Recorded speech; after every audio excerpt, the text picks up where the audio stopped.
prayer and call it a day. It is really an incredible privilege to welcome everyone here, and we've got a sold out Old Ranch Country Club today. And I would just like to say, if there's any trouble finding a seat, and I can't imagine there's not right now, we've got more chairs in the back around the tables. Feel free to grab them, bring them closer up, and we'll worry about fixing that later.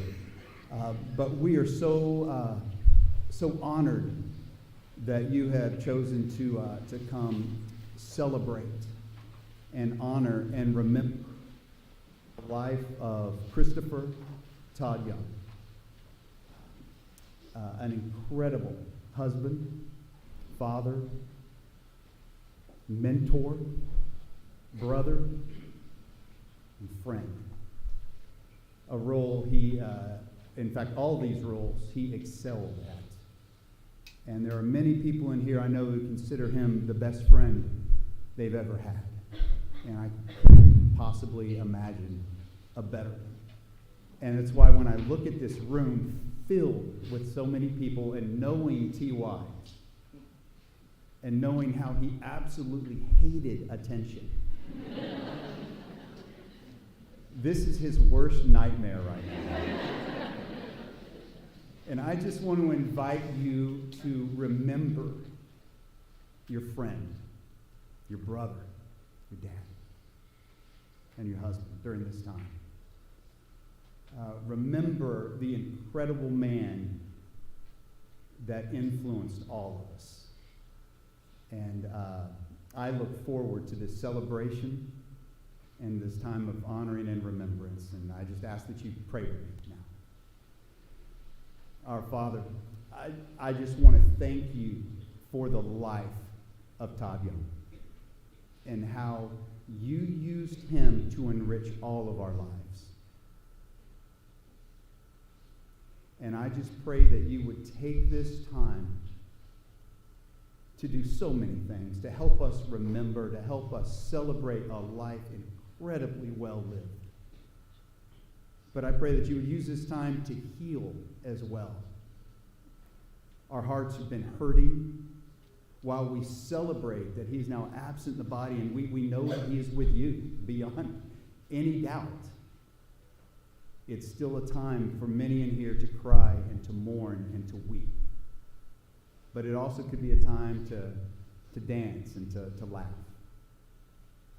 And I just pray, Father, that during this time that you will be glorified. And we know that every good and perfect gift comes from you. And we thank you for the gift that is the life of T.Y. And we pray in the name of Jesus, the risen Christ. Amen.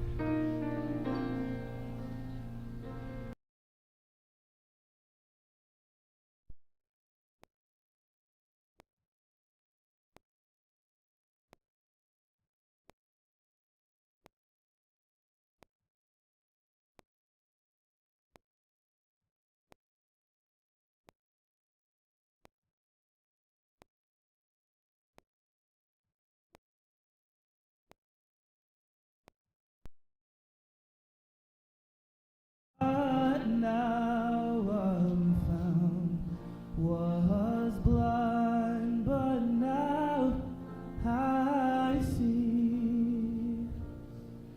'Twas grace that taught my heart to fear, and grace my fears relieved. How precious did that grace appear the hour I first believed. My chains are gone, I've been set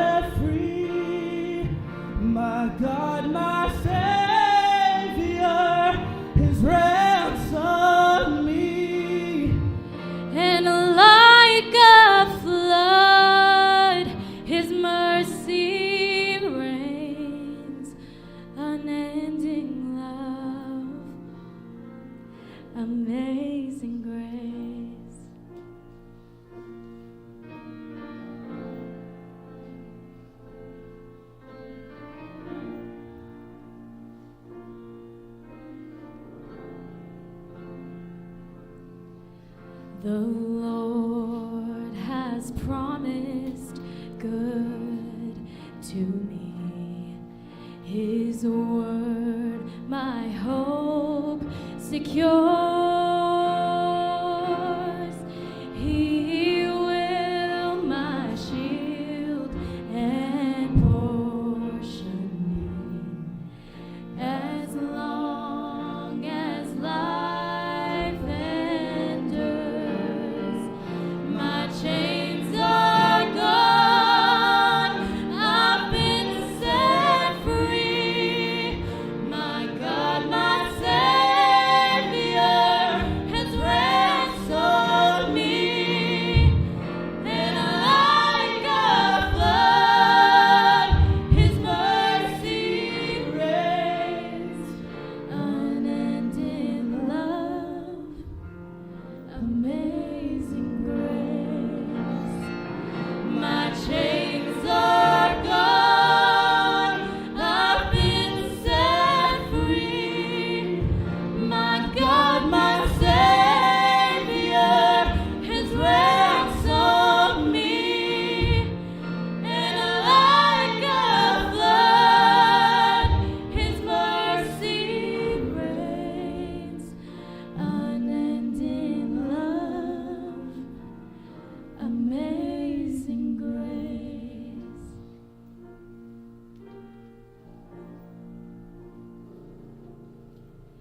The earth shall soon dissolve like snow. The sun forbear to shine. But God, who called me here below, will be forever mine. Will be forever mine. You are forever mine.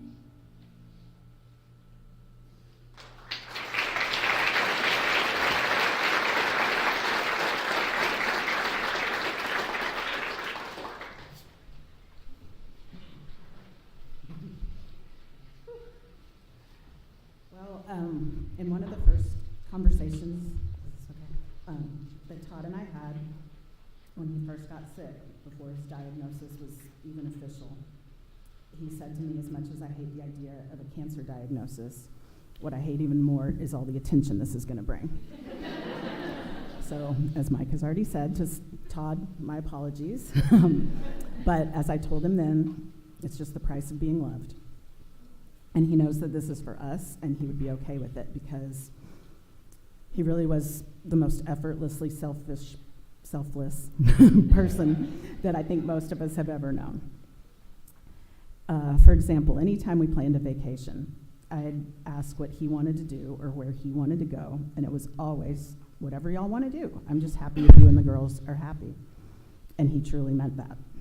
And his generosity of spirit was just truly unmatched. Some of you may know this story, and if you don't, you can ask me and I'll tell you the longer version later. But for now, the short version is that at one time when he was sick, the home nurse advised that he return to the hospital via ambulance. And let's just say there was a little bit of chaos in making sure he went to the right hospital.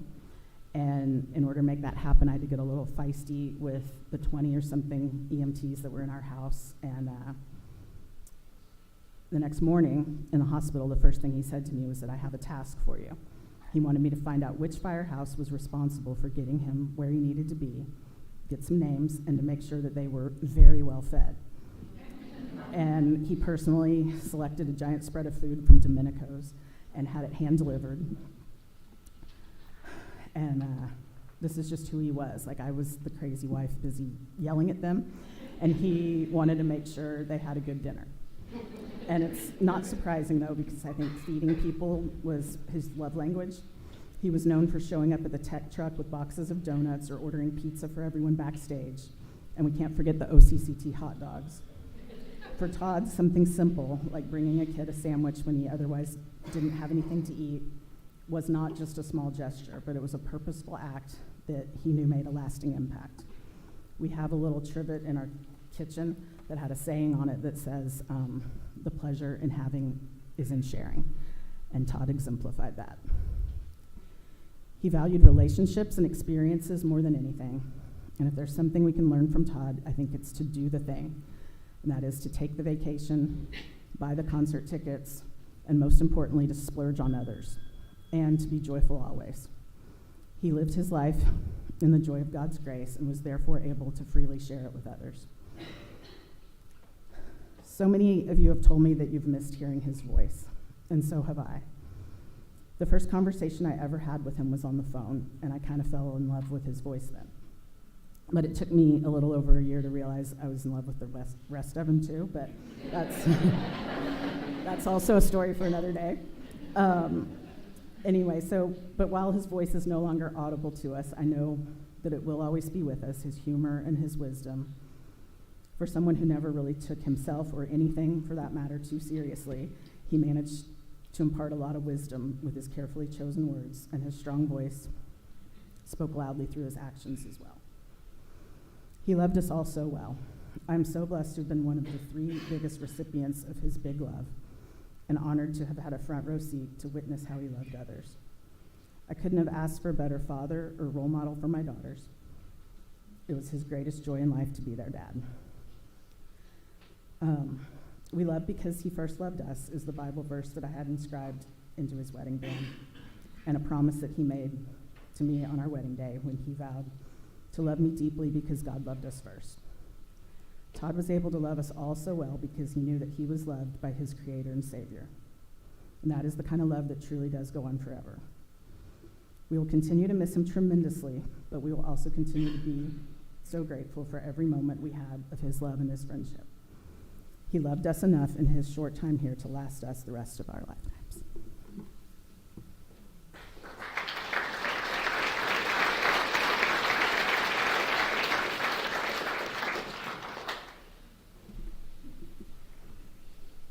First of all, what a great crowd. Thank you guys so much for taking time out of your Thursday to come honor Todd.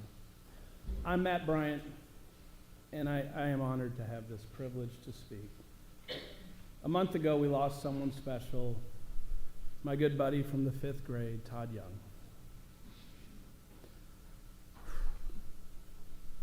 I want to reflect on the life of Todd and what made him distinctive, if not unique. Todd was a man grounded in faith. That faith was manifested in a big heart with tremendous love for life and other people. And I can attest, during his darkest hours, he was comforted by his faith in Jesus Christ.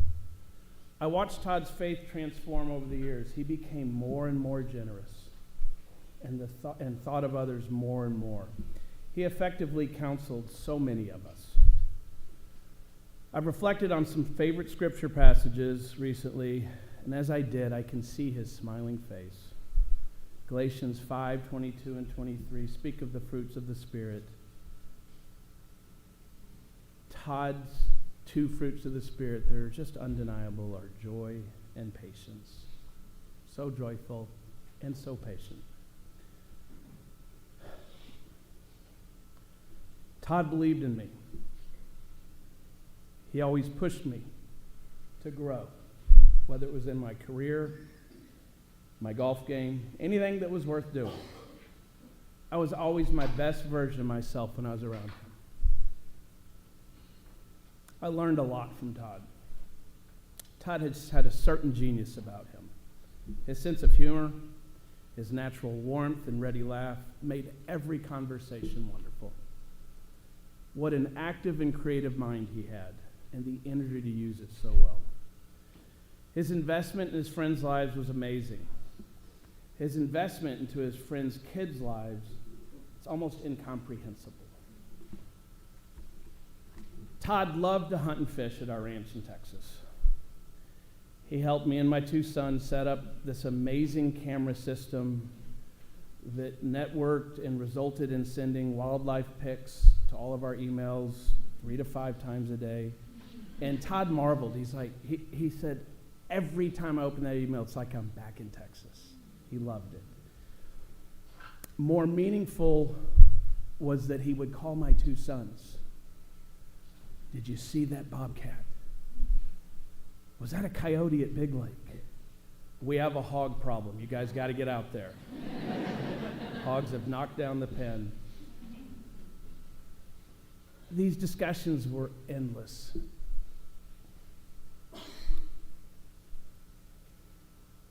And they'll be missed by my boys.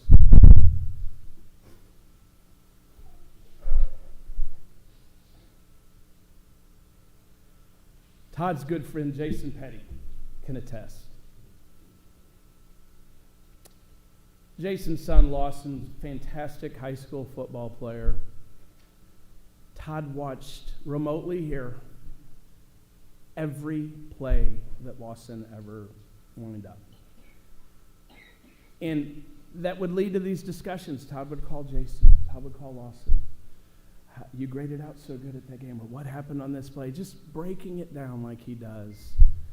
I can assure you Lawson will never forget Todd's impact and investment. Little may you know, Todd and I served together on our local school board. I was a school board member in Southlake, and it led to some lively discussions with Todd. First of all, he would say, "Why are you doing this? How many meetings are you signing up for?" And I ended up being on the school board during some interesting times with the pandemic, and did we send the kids back to school, mask, no mask, all this. Todd was so invested in this with me. He watched every school board meeting. He would text me live because he knew all the issues, and it was just, his investment. He wanted to see me succeed. It's so meaningful. Others out here, RJ, Fernando, Mike Mile, can all attest. They have similar stories of Todd pouring into their lives, the details, enjoying the good stuff and working through the tough stuff. Todd loved sound effects. He did. He loved all you kids and celebrated in your success. There's something about being the best, and you guys are the best. It's undeniable. And Todd and Jenny are so proud to be a part of this group with Abby and Sarah, and I just want to thank you guys for performing beautifully in honor of our friend today. I feel like I owe Todd a lot. I was not ready to lose him. I was not.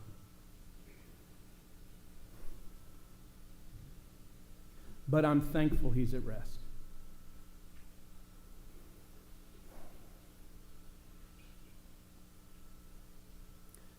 I am praying without ceasing for Jenny, Abby, and Sarah. We can attest that Todd was good to our children, but the absolute core of Todd's world was Jenny, Abby, and Sarah. My goodness, how he loved them. Abby,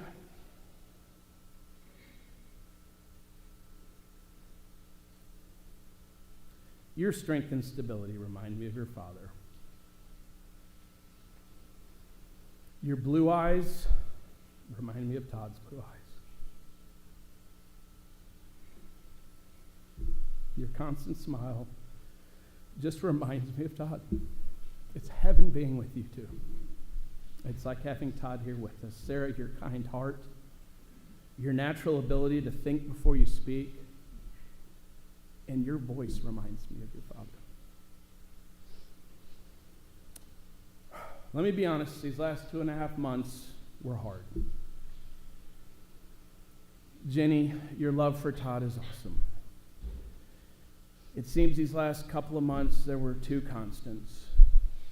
One kind of a downer and then one just wonderful. The first constant is Todd's decline was quick. We rarely had any wins or successes in this battle. The positive constant was Jenny was strong the entire time.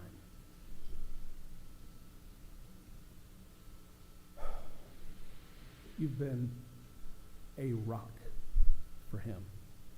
and for all of us. You've been a nurse for him. You've kept us all smiling and laughing every step of the way.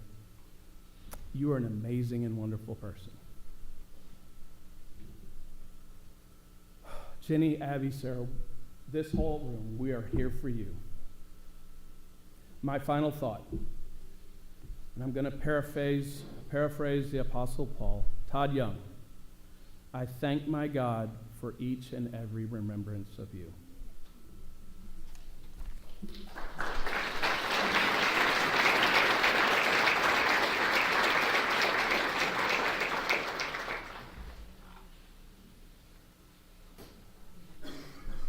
Why did I agree to go last? That was a tactical mistake. Wow, there's a lot of people here. My name is Ross Cunningham. I know a fraction of the room. I'm his oldest I'm his oldest friend. I met him the day I was born. We were neighbors. I'm 49 years and 4 months old, and I've known him for 49 years and 3 months. I can affirmatively say that no one knew him longer. And I miss him. I'll get through it. You wouldn't know I'm a trial lawyer. I get paid to speak. Kind of an embarrassing professional moment I'm having here. I want to pick up on what Matt said. Matt said, "Oh, Todd would push us. Todd would push me." He pushed me down the stairs.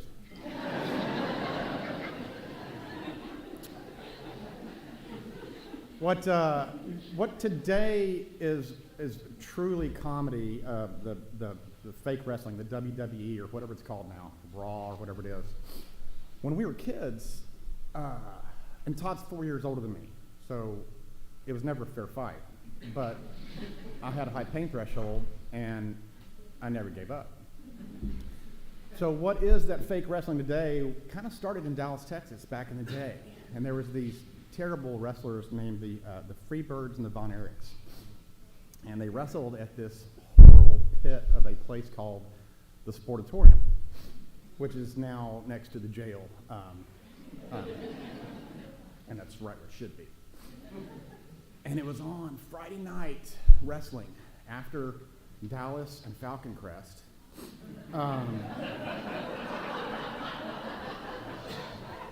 Then we would watch the Texas World League Wrestling.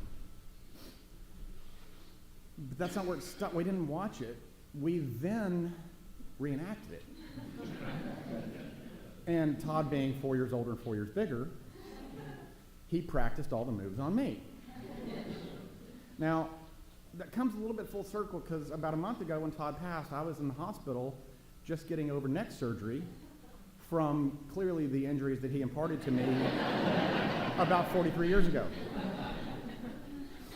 I mean, when I say we practice, I mean a suplex, a pile driver, I mean jumping off the top rope. You cannot, if it could be done, it was done to me by Todd. We grew up, and I was thinking about this, and I don't know how we did it, but we played front yard football together. Barefoot, of course. But it was just Todd and I, and we played football against each other. So he would be quarterback, and I would line up as his receiver, and then he would score, and then we. So we played as a team, but we played against each other. However we did that, I don't know, but we did. His mom, he lived with his mom, and I never really knew his dad. They were separated before I kind of knew what was going on. And his mom was a hard worker. God, she busted her ass. She was a hairdresser. She was good. I mean, she did all of the famous people in Dallas. Neiman Marcus, Stanley Marcus's wife. I mean, the whole deal. And we would come up there on the weekends and help her. And then she started doing hair at her home. And every woman in the crowd who's ever had color in their hair, somehow Freda convinced her clients to let her son and her son's next door neighbor do color. I still to this day know how to take a foil and put And I think now, oh my God, I can't believe they let us do that. But we did that. And then, we went to school downtown, and Freda was not a wealthy woman, and they had just a piece of crap car. And it would break down, and so Todd would just walk to school. Not the old walk to school 5 miles each way in the snow. No, but he would walk to school because that's what you did. And I remember one time he must have been 16, and he borrowed her car, and somehow we got a flat. I don't know what we did, and we didn't have enough money between the two of us to have it fixed. So we went to the tire store, and we said, "Hey, we need to fix this tire." And the guy's like, "Okay, it'll be $40." I'm like, "Might as well be $400." I'm like, "How much for the tire?" He's like, "Well, $12 for a retread. We'll take it." And we got the tire back home, and we sat there for the rest of the afternoon trying to figure out how to get the tire off and the new tire back on. And after about 5 hours of staring at it and taking every tool we could think of, we finally drove it back up there and said, we don't know what to do. And we can't afford to do anything, but Mom's coming home, so can you help us? That was Todd. And then high school. That's when I started meeting all these knuckleheads. That's when I really become friends with them. And Todd was a senior, I was a freshman. He was still beating on me daily. I still remember, and Matt knows where I'm going with this one. We were, it was on the bus out to practice, and I'm writing all over my arm. My girlfriend had written on my arm, and Todd goes, "Who wrote on your arm?" I said, "Who wrote on your arm?"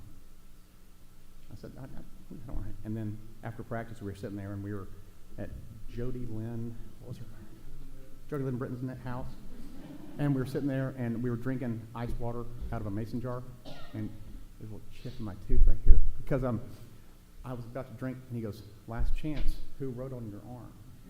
And I said, "I'm not going to tell you," and I started to take a drink, and he threw his helmet at my head, and he hit the glass and hit my tooth, chipped my tooth, and and he felt bad for half a second, but then he said, "So you going to tell me now?"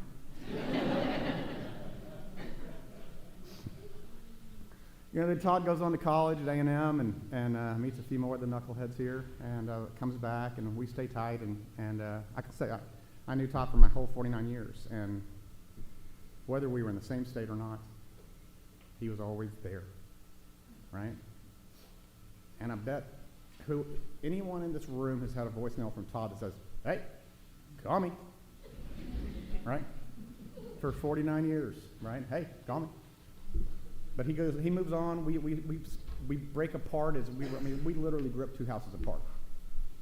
His mom was my mom, mine was his, and then we grow up and grow apart, but we stayed together, all right? Then his mom tragically died. She has an aneurysm, and she's in the hospital, and we're circling the wagons, and then she passes. And then he keeps going. He always keeps going, right? Meets Jenny. They get married. I think I saw the picture out on the PowerPoint of you guys processing down the center aisle after you on your way out. And I remember, and I told Scott, he had tipped the organist $100 to play the Star Wars, right? The throne room. He tipped the organist and got the sheet music and convinced her that she would not get fired and God would not be mad at her if she played the Star Wars anthem on his way out. That's Todd. That's Todd. And I don't want to fill up the day with a bunch of crying because I've already failed as a trial lawyer and did that when I started. But Matt was right. He would say the girls, and that wasn't just Abby and Sarah. It was Abby and Sarah and Jim. That's all he cared about. And then when Abby because she's older, when she got into first it was musicals or play, and then the show choir, right? And Todd one time, I said, "Hey, what are you doing?" He's like, "Oh, I've got to help the group this weekend. We're building sets." And what a lot of people here know Todd from the choir in high school. What you don't know is that Todd was a functional idiot with a power tool. Like, he said, I'm building sets. I said, no, that's negligent. No. Children will get hurt or die. Like, I mean, structurally, that is not a good idea. I'm like, I'll come help. Todd could not screw in a light bulb early on, but he loved his girls so much that I know the first time I thought they were stolen. Right? But that's Todd. He figured out it's not that hard to use a saw or a hammer, but for Todd it was. But it meant that much to him. And as far as I know, the statute of limitations is run on any negligent sub building, right? So we're good there, Jenny. I've got you covered there, right? But that was Todd. That was Todd. He could figure it out, and he could do it. And the last 2 months talking with Matt and Scott, Jason Petty, and I thought I was the only one that he called every day. Right? I mean, I'm like, well, I'm his oldest friend. I mean, yeah, come on, of course. I'm, slot number one. I didn't realize he called every friend every day because that was Todd. That was Todd. I've got one tearjerker to end with. Sorry, but I'm going to do it. So Todd calls me when he. I was fishing down in the Bahamas, and I was by myself, and he calls. He's like, "Hey, what's up?" I'm like, "I'm fishing." He goes, "Oh, good for you. Where are you?" Bahamas. "Oh, good for you." He goes, "Hey, man, I think I'm in a little trouble." And I said, well, "I mean, Todd, you don't do anything. I mean, how can you get in trouble?" And he said, "Well, my stomach's been hurting, and I think I think it's worse than I thought it was." And we talked about it, and it didn't sound good. And then to talk to Jenny, to Jenny's point about he really, really doesn't like attention. He goes, "Well, Matt's uncle's the head of oncology at UT Southwestern, and I just don't want anyone to know." I'm like, "Well, Todd, you gotta call Matt, But he was so private. But then he talked to your uncle. His uncle confirmed it was pancreatic cancer, or that was his guess. And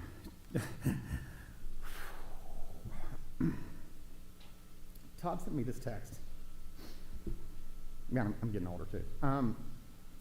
I was talking to Jenny about what a wreck I'd be right now if I had received this same story from any of you guys. You're in my thoughts tonight as well. Love you, brother. The man just got a death sentence. And he texted me that he's thinking of me. I don't know how to encapsulate Todd any better than that. I just don't. I mean, the man has just learned that at 53 years, quit calling me. At 53 years old, the man just learned that he's got a short runway. And he says that he's more concerned about what it would feel like if it was the other way around. I'm sorry, Sarah, I don't mean to make you cry, but and I'm just a pathetic lawyer.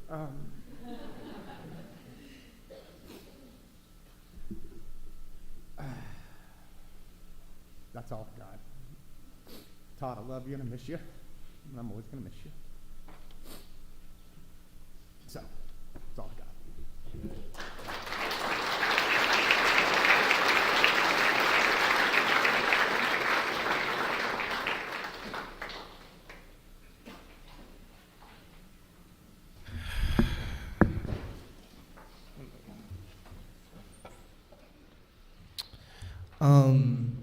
I don't really know if I'm supposed to speak, but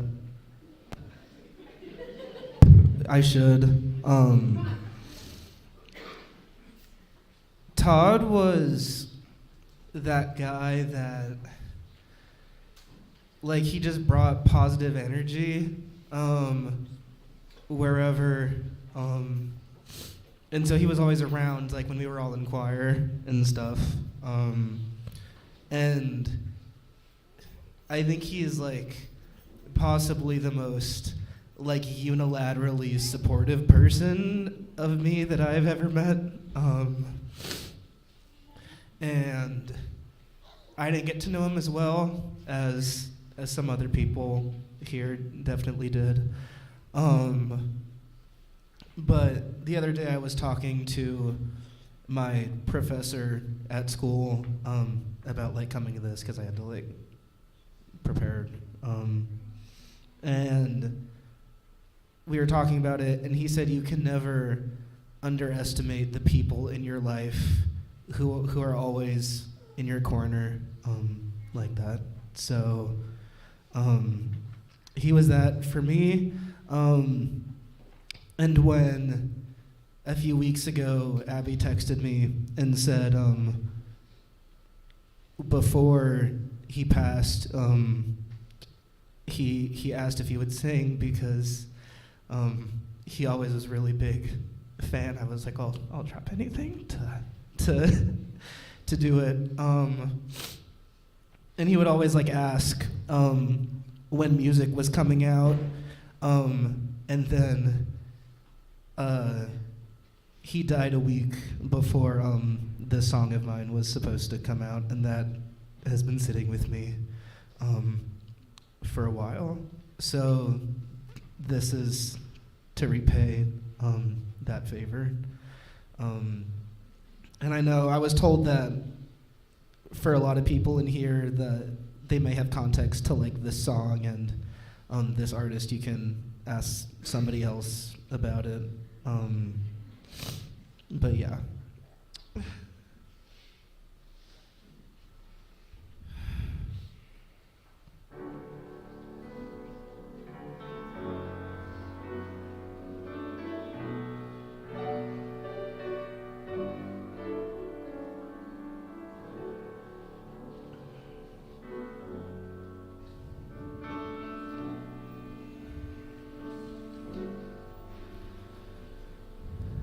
Good times come, then they go. Rain will fall, wind will blow. Through it all, gotta know I'll do what I can do to protect you, right or wrong. Heal the hurt till the hurt is gone. I'll be right where I belong. I'll be here for you. I'll be here when the sky turns gray. The sun goes blind, the moon won't stay. I'll be the light to guide your way on to someplace new. I'll be there when the crowd is gone. The last note fades on the very last song. I'll be the road to take you home. I'll be here for you.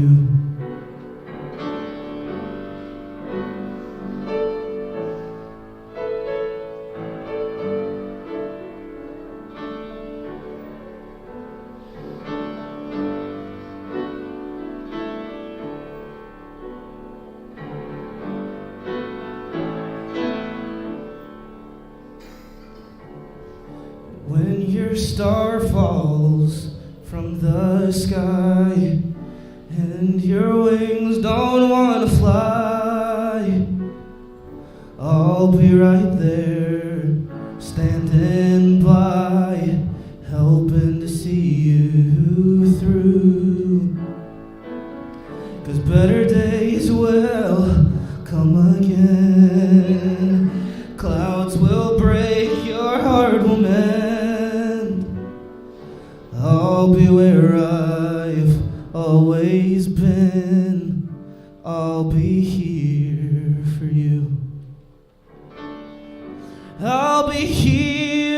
sky turns gray, the sun goes blind, the moon won't stay, I'll be the light to guide your way onto some place new. I'll be there when the crowd has gone and the last note fades on the very last song. I'll be the road to take you home. I'll be here for you. I'll be the road to take you home. I'll be here for you. I'll be here for you.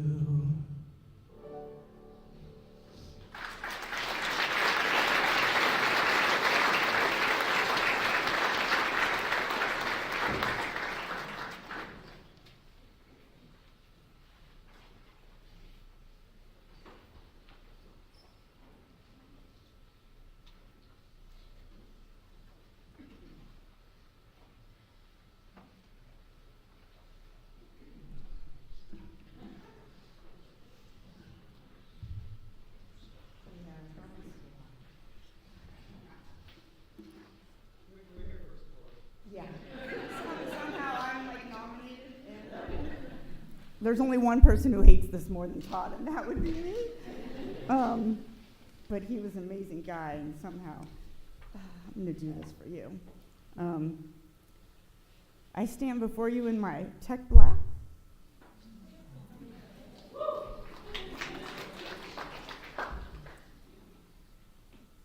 Something that we wear as a team, and Todd was part of that. And the funny thing about us techies is we love the action that goes on the stage, and we like being part of it and pulling off amazing things. But the curtain is closed. So, Todd, this is for you. I'm going to try to do it. And I'm older than all of you, so yeah. These glasses. Todd Young was larger than life, not just in stature, but in character. He was the most generous, kind-hearted, positive person you would ever hope to meet. And he was the kind of person everyone in this world should meet.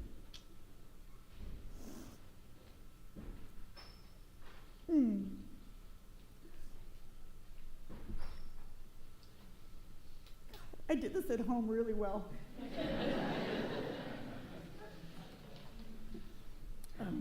Our paths first crossed at Orange County Children's Theater, where we were two cogs in the many-spoked wheel of volunteers creating musical theater productions for kids. OCCT was a family, just like Los Alamitos Choir is a family. And that is what drew people like me and Todd to it. There is no doubt in my mind that our paths were destined to cross. We love making great things happen, especially for kids. Helping them to achieve things they never knew they could, giving them opportunities they never knew they needed. Making life just a little bit more fun through amazing friendships and the thrill of achieving something together. In 2015, we became neighbors, and we were carpooling our kids with the berries and the reams between school and the theater and living busy lives of show families. And then Abby had her first competition at Los Al with the show choir. And Todd called me late one night. He said, "Rachel, you've been doing this for a long time. Is there anything you can do about this crazy schedule? What's with the late performance times and going on stage at midnight?" And I just laughed. And I was like, "Welcome to show choir, Todd." Todd was not a fan of early mornings or late nights. Something choir tech is full of. And so he joined me backstage, and come to find out, of all things, that Todd had a lighting business. I never knew that. Especially handy since Los Al had recently segued into lighting, and after 2 years I could see that lighting wasn't going anywhere. The effects were so cool.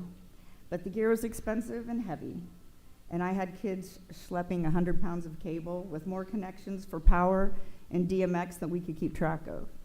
I knew we could do it simpler and smarter, and Todd wholeheartedly agreed.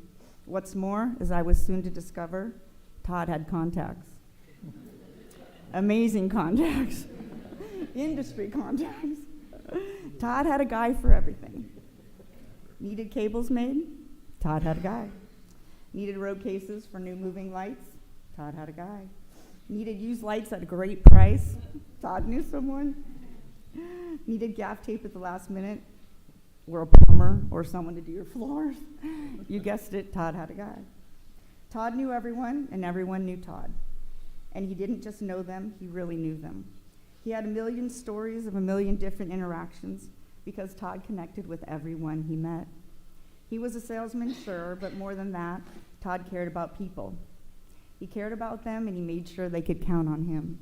And that carried over to the Los Al Tech crew, too. We were like the dream team, which is pretty funny considering no one really knew who we were or what we did. Todd called me the riser queen and left all things for me, riser, to deal with and organize.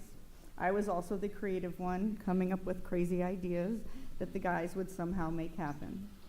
Mike was our builder and engineer. So don't worry, Todd didn't use the tools unless Mike was there. Somehow we have a lot of pictures of Todd with tools. Well, yeah, and Todd had all the newest, best tools. Mike would make sure nothing was too heavy and could always be achievable.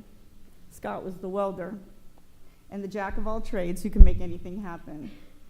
B was the ninja and the electronics guru with the steady hands to manipulate all the small projects. And Todd was the lighting guy and the troubleshooter, always finding the best deal on gear or sweet-talking his Hollywood guys for a bargain and figuring out ways to streamline what we do with the least amount of effort and the least amount of connections. Each year, the kids on tech were the hardest working, kindest, most helpful kids you could imagine. It was our job to train them, keep them safe, and make sure in the process of all the hard work, they also had fun. Todd made sure to have a connection with all of them. He was always teasing or joking with them in a special way, making sure they had a ride or food or didn't take life too seriously. While we unloaded the truck and set up the kids, he would wander into the venue and scope things out, meet the stage crew backstage, find out where the power was, and what unusual thing might be hanging overhead for us all to watch out for. He wanted to be aware of any surprises early, so in the heat of the moment, there weren't any surprises at all. Let me tell you a little bit about what we do backstage. From mid-February to mid-April, it's show choir competition season. We compete in different venues all over Southern California. We have to bring our own gear, everything we need and have planned for the show, and we bring it in and we set it up in the 5 minutes before the performers take the stage. And we are timed. It is truly the show before the show. We bring in the lights and the sets and the props, and there have been some weird props over the years, like 18 light-up carousel poles, 6 exercise bikes, coat racks dressed up like ladies, puppets, a giant chicken, a bear, a throne. And sometimes there is 1 kid on an item, and sometimes there are 5. And they are all equally important, and the goal is to work together as a team and move everything in as quickly as we possibly can. It is literally the adage, many hands make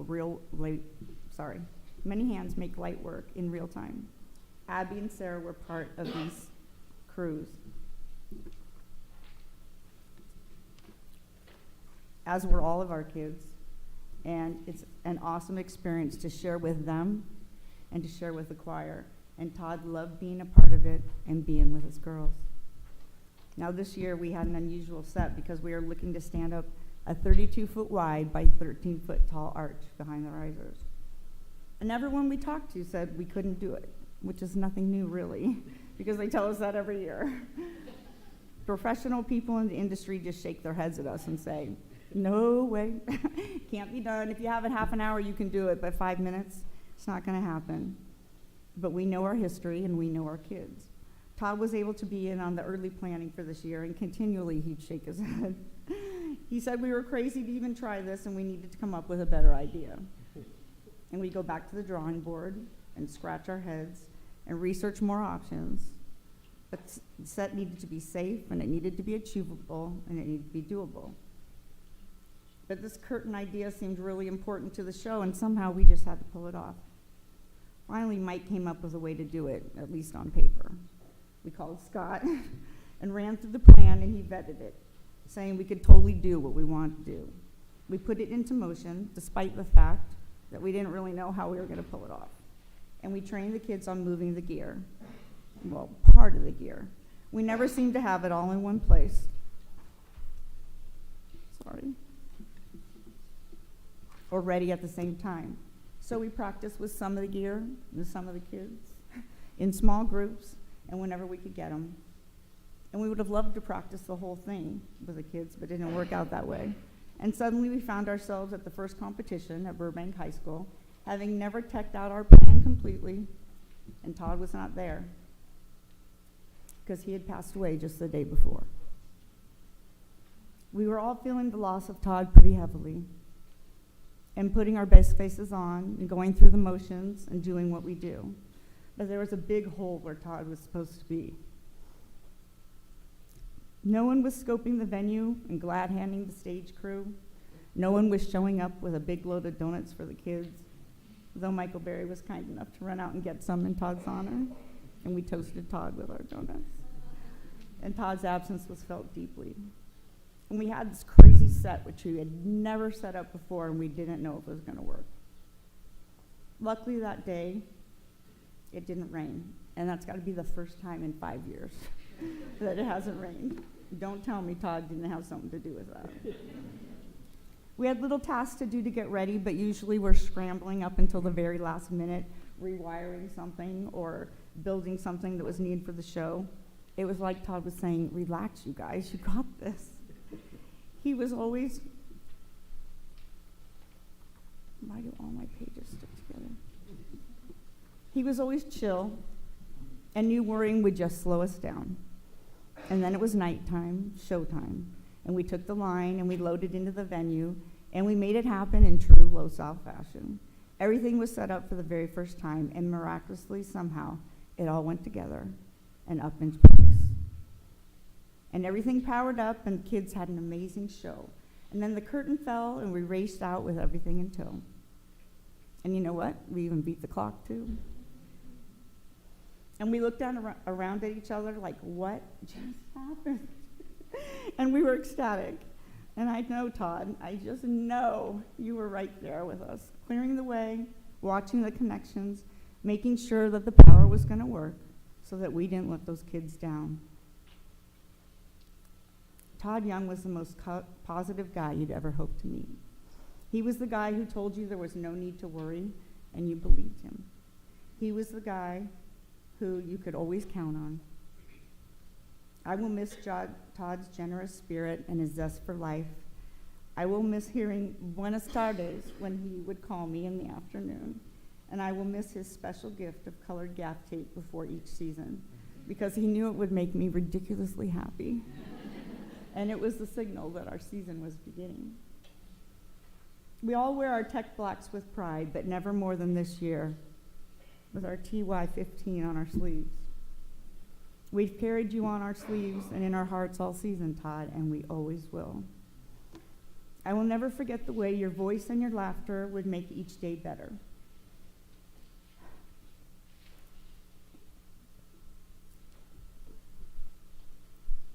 You taught me the importance of picking up the phone to talk to someone rather than sending an email or a text, because you knew your voice would convey your message better than any words, and that you could lift us up with your spirits. Your hugs were second to none. Todd, you always knew a guy, but Todd, you are the guy. It's an honor to have known you and to call you friend. We love you.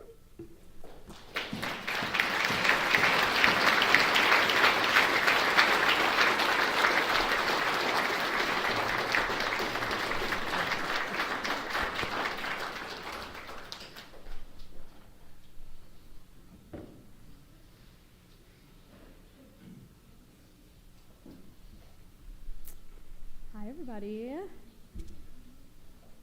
We wanted to start by saying thank you to everyone. Thank you to everyone who participated today, everyone who's reached out, and especially the people who have been there for me, my mom, and my sister this last month. The question my family has probably gotten the most is, how are you guys? So I'll take this time to address the many texts I've probably forgotten to respond to, sorry. We could go on and on about the things we'll miss about him. Performing and not seeing him watch from the audience, but rather backstage from the wings. His voicemails telling me to call him back, and I would. Waking up every Sunday morning to the smell of his biscuits or having his steak dinner. But also, in this unprecedented time, I think I can speak for my family when I say that we're as good as can be. I focused on celebrating the time I've had with him rather than mourning his loss. Because my whole life, my dad has always been the coolest person. Whether it's as my softball coach, president at my theater, or leading tech in high school, my dad was always around and everyone loved him. Even after just one conversation, he would be the person you were happy you got to talk to that day. Which wasn't always easy for us. In different aspects of our lives, we sort of lived in our father's shadow. Even though he was humble, he really did liven up every room he was in, and therefore he had a pretty good reputation. We would show up to performances or events, and the first thing people would say is, "Hi guys, where's Todd?" But as we grew up, we realized what a blessing that was. He would tell you he was just a parent volunteer or coworker or business partner, but everyone else would tell you how much more he was. The "Where's your dad?" would then be followed by a story about his generosity or his silliness. His love for others was infinite. The thing I'm most proud of is being Todd Young's daughter. Some of you guys know him briefly, and some of you have known him his whole life, but I got 20 years as his daughter. That itself feels like I won the lottery. He was so calm and collected. I don't know how living with us three girls, but nevertheless, he always had the answer. He really was so wise.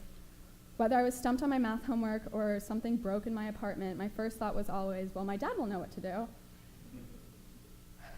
I remember the week he got his diagnosis in January. I went in for an oil change on my car, and I was told I needed new tires, and I didn't know how to make that happen. But there was obviously a lot going on at home, so I assured my parents I would figure it out on my own. The next few weeks were chaotic, and he was in and out of the hospital all throughout February. Even as things were getting worse, and he was losing a lot of his energy, I looked at my phone one night, and the last text message I got from him was all the information I needed to go get new tires. There was never hesitation when I needed a ride to rehearsal or asked for ice cream before bed. He truly lived his life for us and left us with the greatest legacy to carry on. To quote his favorite musical, "You have no control who lives, who dies, or who tells your story." But looking around the room, we have hundreds of people here to carry on his story. Please never hesitate to talk to any of us about him. We truly feel to say his name is to keep his spirit alive. And what brings us the most comfort is hearing from the people he loved. Thank you, guys.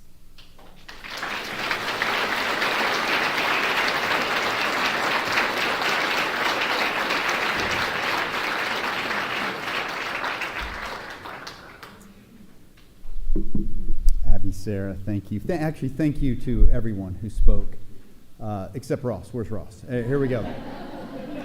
I feel the need to respond to a couple of things. I don't know if I've ever had someone from Dallas badmouth the greatness of the Von Erich family. But, to each his own. He did always answer the phone the same, or call and say the same thing, didn't he?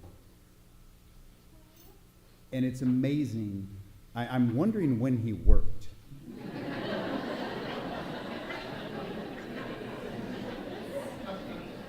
He called a lot of people every day. And when we called back, what was his response? I can't do it. Yes, sir. Yes, sir. Oh.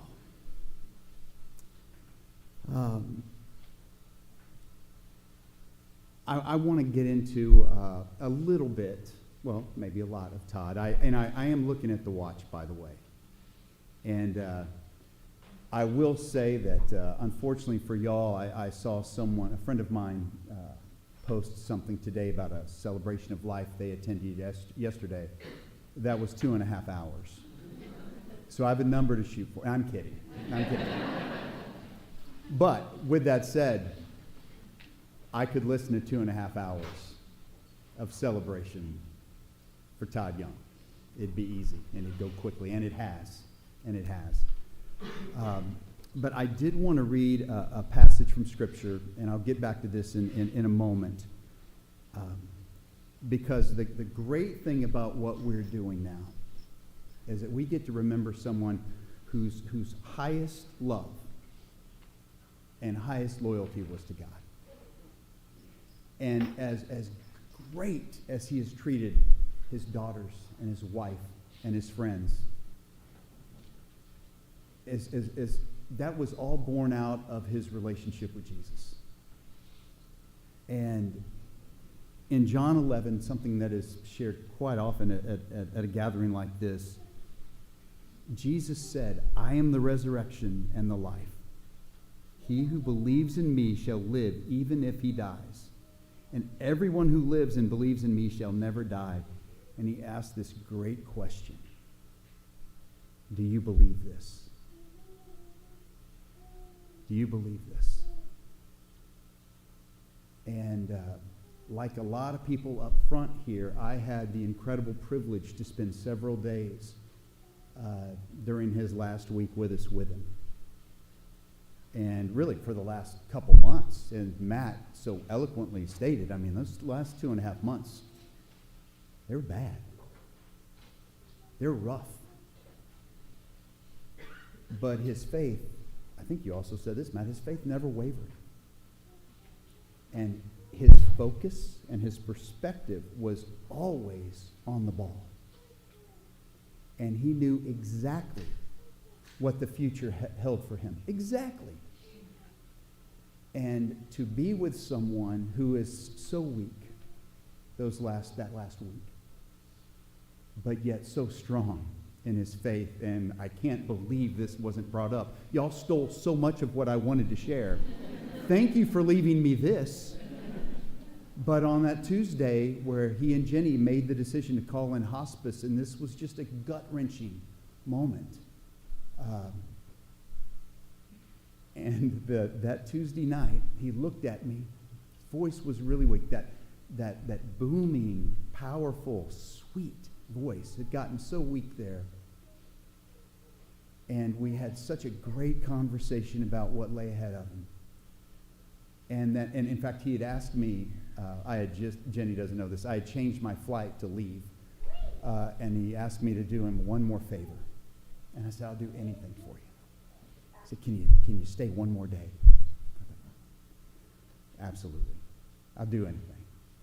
But on that next day, where I stayed, at his beck and call, I've never seen someone so disappointed to see me. Now, my wife is over here going, "Are you sure?"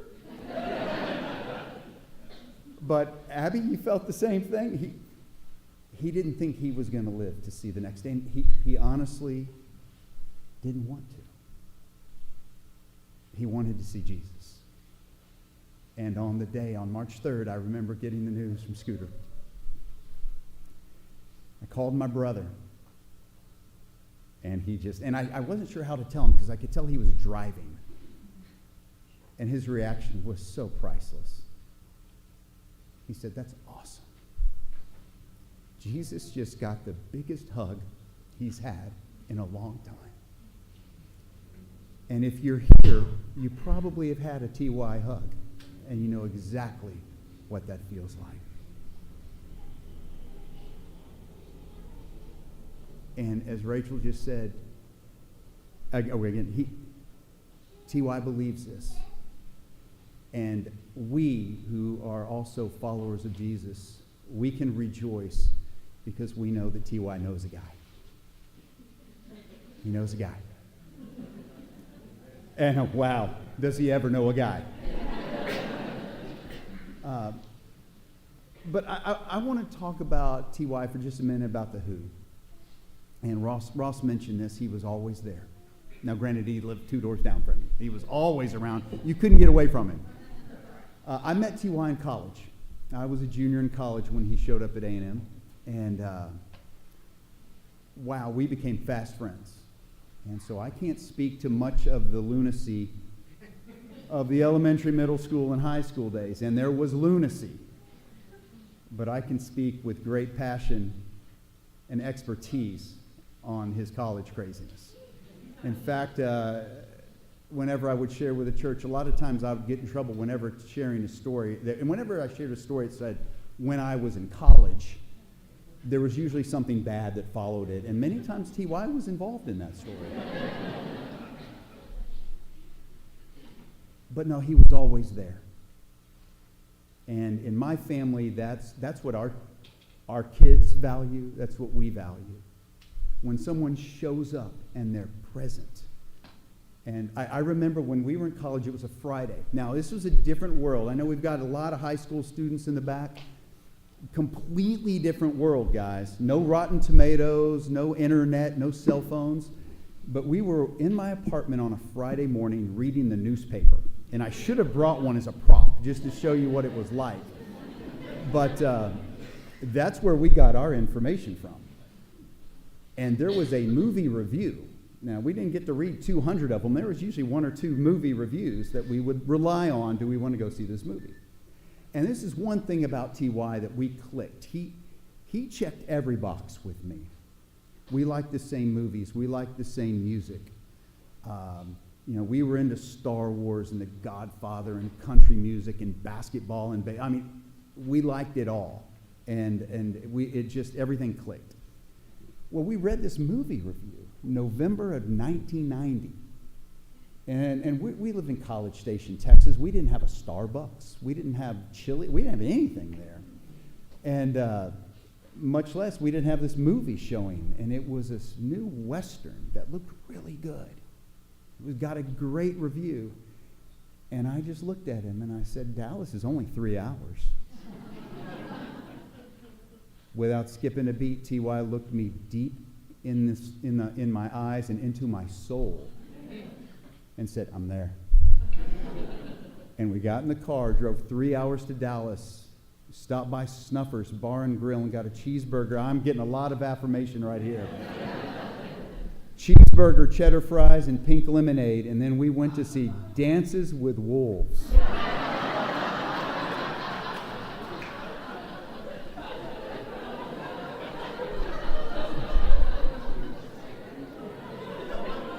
He was there.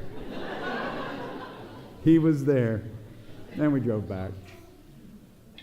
Yeah, what a piece of work T.Y. is. He was there. I remember we'd go to a concert to the artist that Luke just crushed his song, Robert Earl Keen. We'd go see him in concert in Dallas, Fort Worth, somewhere. We'd wake up the next morning, read the newspaper, see, oh, he's in Oklahoma. You want to go? I'm there. We drive to OKC. Remember, my son was, we talk about how invested he was in our kids. Those daily calls, always wanted to know what was going on. Occasionally, we would ask about Sarah and Abby. But my son was playing basketball, and they were coming to L.A. to play UCLA. And he was going to leave his tickets for T.Y. And my son, he's a firstborn. He's a rule follower. Y'all wouldn't like him at all. And he called me, and he said, Dad, I'm filling out this compliance form to leave T.Y. those tickets tonight. I said, okay, well, it's good. He's going to be there. He will need them. And he said, yeah, but there's something on here I just don't know. I said, all right, this is not that deep. And he said, how long have I known him? And I was like, are you serious? And he said, Dad, I know it's a long time, but he wanted a date to put down. And I said, all right, try this. You've known him since 9 a.m., May 3rd, 1997. He was the first one at the hospital when you were born. He was there. He beat your grandparents. beat your Uncle Patrick. But we also all know that he only beat them because he got the same call everyone else did, and they got out of bed and got ready for the day to come to the hospital. He just got out of bed and went to the hospital. But he was there. And Luke was obviously confused about this artist that he had to sing, and he said there's a few people that it would mean a lot to. I'm sorry? Oh, Jack. I'm sorry, Jack. Jack. This song that he just crushed, by the way. And this artist that we saw, his name is Robert Earl Keen. And think about the song that you heard at the very beginning. Think about the complete opposite of that. That's this guy that we would go see. Not much of a singer, but we had a great time. And this past year, he announced that after 41 years of touring, he was not going to play live ever again. So the first or second call was to T.Y.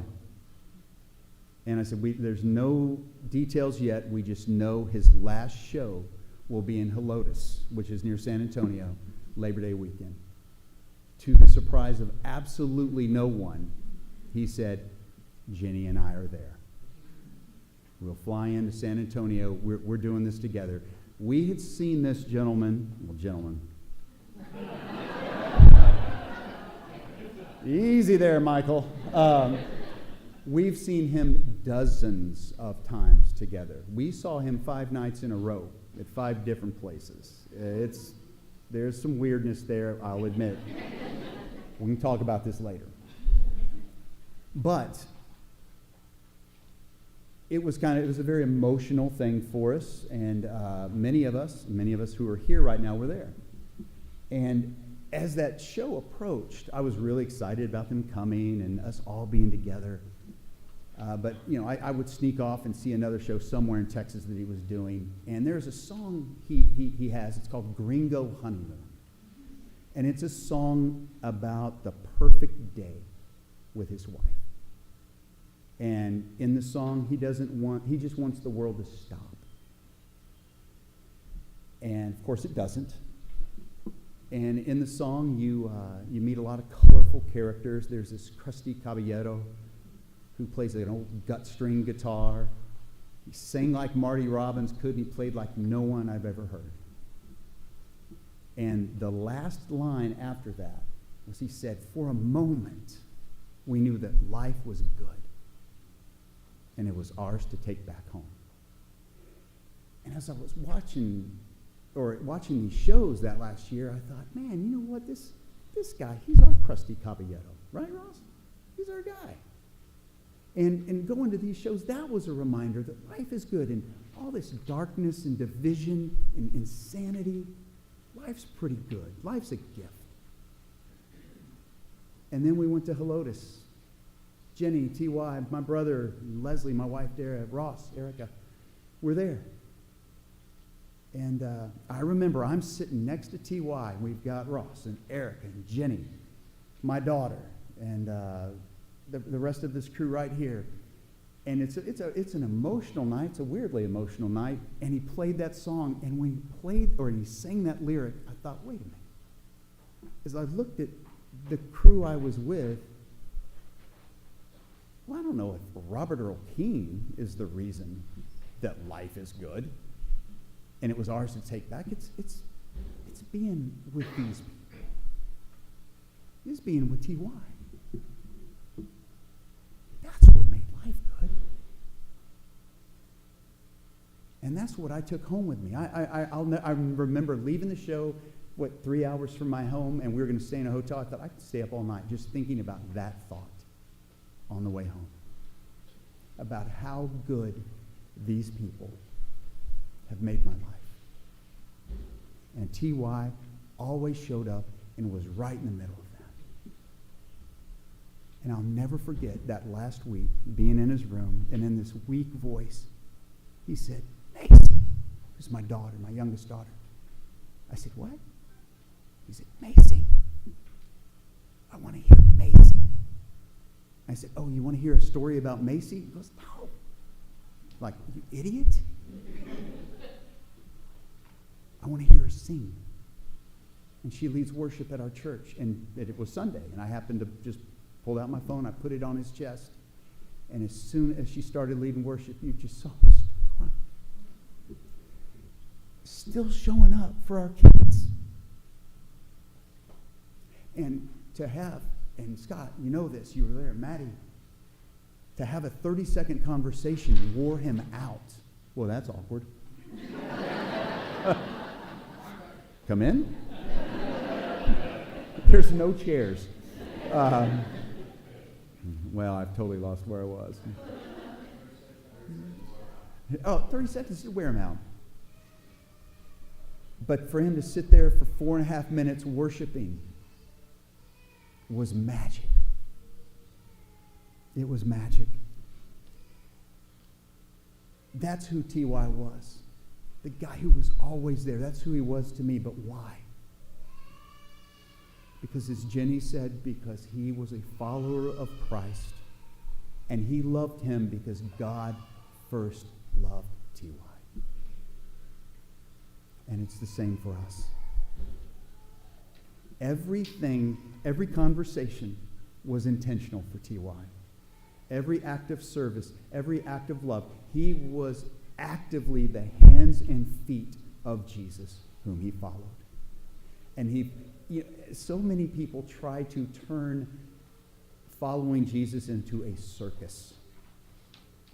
And so complicated. And it was so simple for Todd. Jesus said, do this, so I will do this. And as a result, he touched the lives of thousands of people. Thousands.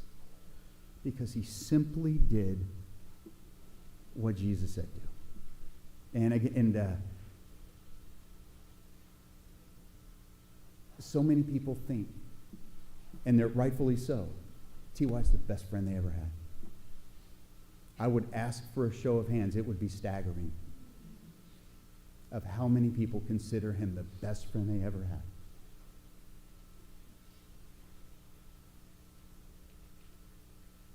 I've been kind of spun around by this thought the last couple of days that T.Y. was a friend of God. And it sounds kind of cheap.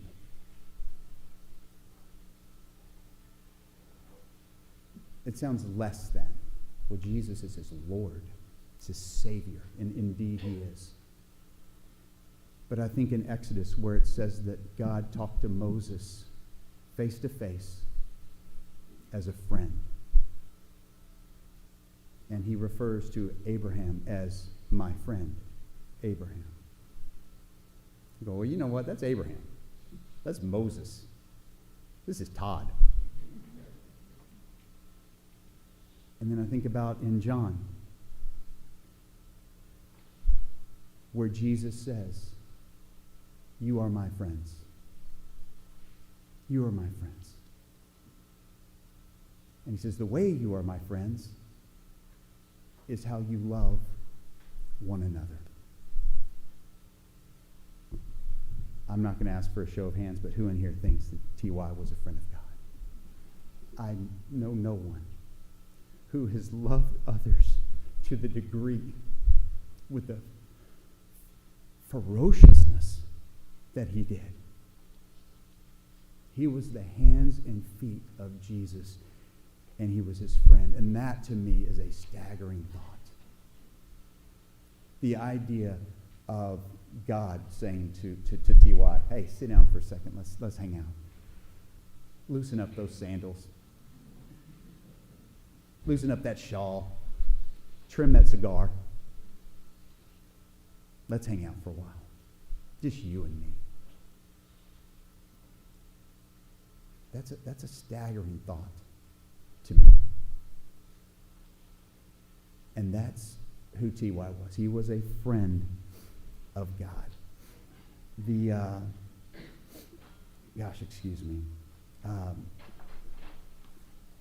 The story, we're going to hear it a lot in these next couple weeks, or next week, as we head into Holy Week. The story from the crucifixion of Jesus, to me, is the clearest picture of what, in the simplest picture perhaps, of what it means to restore your relationship with God. Because T.Y. believed that he had blown it. He knew he had. He knew that by him beating on Ross Cunningham all those years, no. He was deep in sin. No. But when Jesus is on the cross and he's surrounded by two criminals, to me this is the purest, really, presentation in Scripture of the gospel, because there's no circus around it. It's very simple. It's very clear. One of the criminals who were hanged there was hurling abuse at him, saying, "Are you not the Christ?" Mocking him. "Save yourself and us." But the other answered and rebuked him, "Do you not even fear God?" This guy obviously knew he was a bad guy. He himself was a bad guy. And by what he had seen from this guy in the middle cross, there was something different about him. And he said, "Do you not fear God, since you are under the same sentence of condemnation? And we indeed justly." He said, "We are receiving what we deserve for our deeds. You and I are dying for what we did, and we should be. But this guy, why are you insulting him? Why are you mocking him?" And this man had a light bulb moment. Didn't mean to use light bulb with T.Y., but there we are. Here we are. He said, "This man has done nothing wrong." And he said, "This is to me the purest prayer anyone could ever pray. Jesus, remember me when you come into your kingdom." That was it. This guy simply recognized that he was a bad guy, that he was a sinner, that he was separated from God, and he looked at Jesus and he said, "Please remember me." And Jesus said, "Truly I say to you, today you will be with me in paradise." And I want to look this guy up. I want to look him up. I want to know. I don't pretend to know what happens when we pass from one world to the next. I don't know. I know we've got the pearly gates and St. Peter and all this. I don't know if there are angels there, if they've got interns. I don't know what's going on. But I want to look up this guy and I want to ask him, how'd that go for you? Can you imagine? He died right after this, and Jesus promised him he'd be with him. I mean, holy smokes. Okay, glad to see you. Why do I let you in here? I don't know. Well, is he going to ask him about, what do you think about the Bible? What do you think about Scripture? What do you think about baptism? I don't know. Were you in a Bible study? No, didn't really have time for that. So he said, "Well, hold on. I'm going to go get my supervisor real quick. I don't know how to handle this." And they're trying to figure out what's going on with this guy. And he said, "Tell us again, why are you here?" What's he going to say? I don't know. But the guy in the middle cross said I could come. And that's enough. That's enough. And knowing T.Y. as long as I did, he would want to be sure that everyone here knew that too. He'd want to be sure. I always used to laugh. We used to watch Cheers together. Where's Scott? Scooter? We were talking last night about the last Cheers episode. We're living in the 90s still. And there's a quote in there. It says, "I'm just a complex guy trying to get through a simple world." He goes, "Well, maybe I'm a simple guy trying to get through a complicated world." And it's a pretty simple message for a complicated subject. But it's true. It's true. In fact, the last thing I want to share.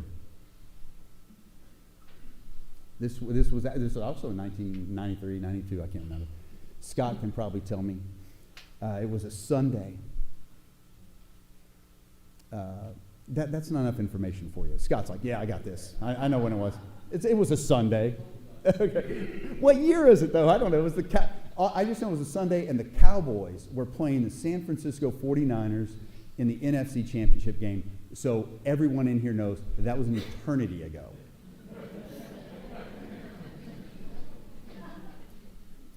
So, and we had been downtown, and we were hustling back to my house to watch this game.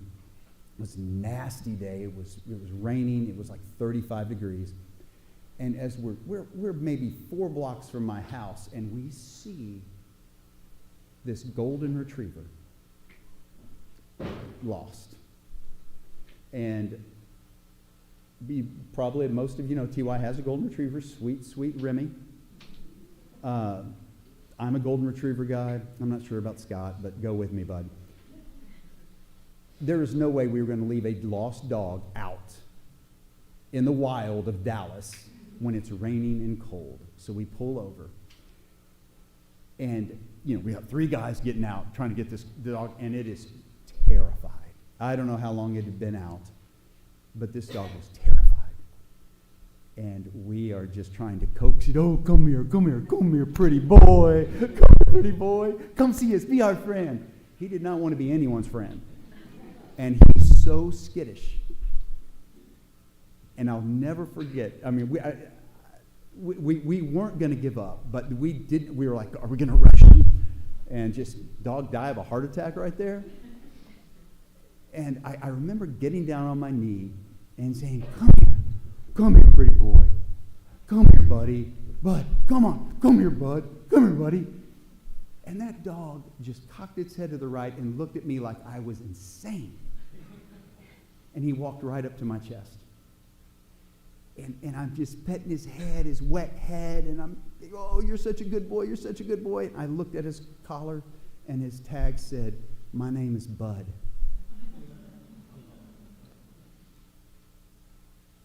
Now, I had no idea what his name was. And he didn't want to have anything to do with us. But as soon as we called him Buddy, he thought, well, I don't know these 3 idiots. But they must know me because they know my name. And he trusted us. I just wanted you to know that the God that TY loved, he knows your name. And you can trust him. A lot of his followers give him a bad name. And that's a fact. But he is worthy to be worshiped. He is worthy to be trusted because he knows us. And I am so grateful to that God, to my God, that he gave me a friend and a brother that lived with such humility and extended so much grace. And while God doesn't withhold trials from his children, as we see with TY, he extended so much grace during that time and throughout his life. And just as the girls and Jenny feel that he loved them enough for a lifetime, I think we can all, that truth resonates with everyone here. Do I want more time with him? Absolutely. Absolutely. But I am grateful for the time I had with Christopher Todd Young. The most humble, servant-oriented person I've ever known. And we would all do well to follow his example. Let's pray. God, thank you again for the life of TY. We can only imagine what he's experiencing right now. That he is in your presence while the throne room from Star Wars may have been played at his wedding. And indeed it was. We rejoice that he is in your throne room, worshiping you, probably serving in some unknown way that we don't know about right now, to make sure that worship is as good as it can possibly be for everyone else. God, thank you so much for his life, for his friendship, for his leadership. Thank you for his smile, for his voice, for his influence. Father, I can say I am a better person because I knew T.Y. And I'm glad to be able to say that because I knew Todd Young, I know Jesus better. And it's in his strong name that we pray. Amen.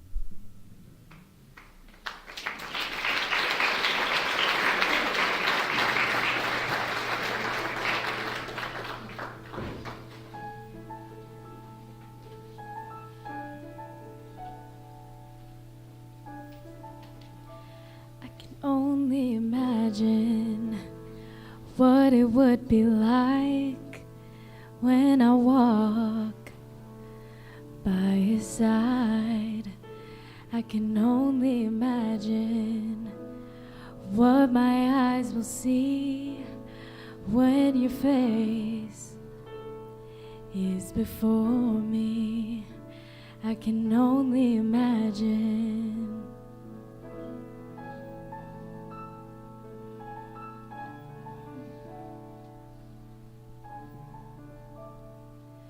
Surrounded by your glory, what will my heart feel? Will I dance for you, Jesus?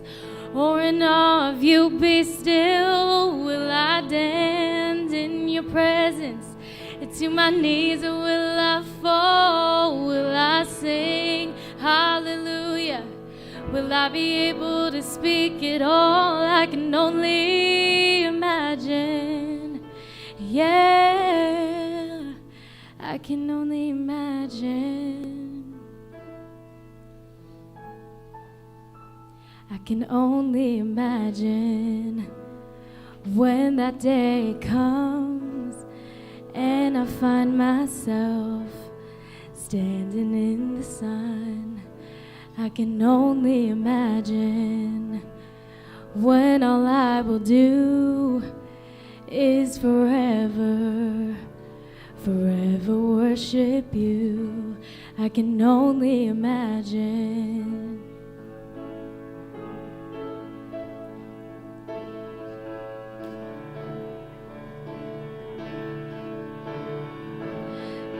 Surrounded by your glory, what will my heart feel? Will I dance for you, Jesus? Or in awe of you be still? Will I stand in your presence? To my knees, or will I fall? Will I sing hallelujah? Will I be able to speak it all? I can only imagine, yeah. I can only imagine. I can only imagine. Yeah, I can only imagine.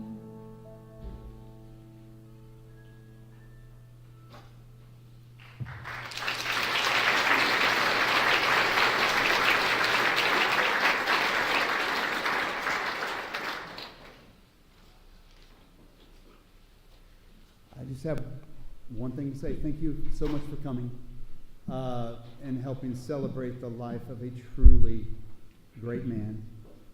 May you be blessed, and may you enjoy Bluebell ice cream in the back of the room. Thank you for coming. T.Y., it was quite a party, buddy.